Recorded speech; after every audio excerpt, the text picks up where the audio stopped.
Se vuoi star leggero, ami il pesce, ma sei anche goloso, allora questo piatto fa per te.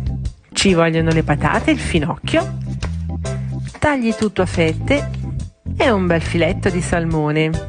Togli la pelle, incidilo a metà per lungo, in modo che si apra bene. A questo punto su della carta da forno stendi le patate, aggiungi i finocchi e distendi sopra le fette di salmone. Prepariamo la salsina con olio, miele, della senape di qualità, del limone spremuto e un pizzico di sale e mescoliamo tutto. Deliziosa! Ora andiamo a cospargere il salmone con la salsina, aggiungiamo dell'erba cipollina e mettiamo in forno. Un 200 gradi per mezz'ora, ma comunque controllate sempre.